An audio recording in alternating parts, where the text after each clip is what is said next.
Hello friends, ഇന്ന് ഞാൻ നിങ്ങളായിട്ട് ഡിസ്കസ് ചെയ്യാൻ പോകുന്ന പോളിസിയെ കുറിച്ചൊന്നുമല്ല, ചെറിയൊരു ഇൻസിഡന്റ് ആണ്. അതായത് കഴിഞ്ഞ ആഴ്ച സ്റ്റാർ ഹെൽത്തിന്റെ തന്നെ സീനിയർ സിറ്റിസൺ എന്ന് പറഞ്ഞൊരു പോളിസി ഉണ്ട്. അപ്പം ആ കസ്റ്റമർ പോളിസി റിന്യൂ ചെയ്യാൻ നേരത്തെ എന്നെ വിളിച്ചു. എല്ലാ വർഷവും ഞാൻ ഈ പ്രീമിയം അടയ്ക്കുന്നതാണ് 25,000 രൂപയ്ക്ക്, എനിക്കൊന്നും കിട്ടുന്നില്ല എന്ന്.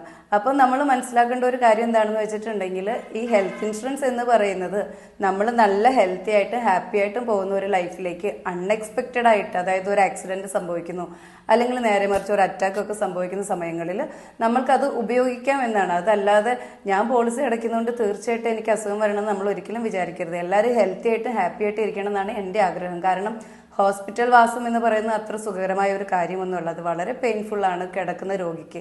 അതിനേക്കാളും ടെൻഷൻ കൂടെ അറ്റൻഡ് ചെയ്യുന്ന ആളുകൾക്കാണ്. അതായത് ബൈസ്റ്റാൻഡറായിട്ട് നിൽക്കുന്ന ആളുകൾ എപ്പോഴും ഭയങ്കര പെയിനിൽ കൂടെ പോകുന്നത്. അവരുടെ സിക്ക് ലീവ്, അതുപോലെ തന്നെ അവരുടെ സാലറി, അവരുടെ ഡെയിലി റുട്ടീൻ, എന്തിനാണ് മര്യാദയ്ക്കൊന്ന് ഭക്ഷണം കഴിക്കാനോ രാത്രി ഉറങ്ങാനോ ഒന്നും പറ്റില്ല. അതുകൊണ്ട് എല്ലാവരും ഹെൽത്ത് ഇൻഷുറൻസ് എടുത്തിട്ട് തന്നെ ഹെൽത്തി ആയിട്ടിരിക്കാൻ ശ്രദ്ധിക്കുക. മഴക്കാലമൊക്കെയാണ്, അപ്പോൾ എല്ലാവരും take care of your self. Thank you.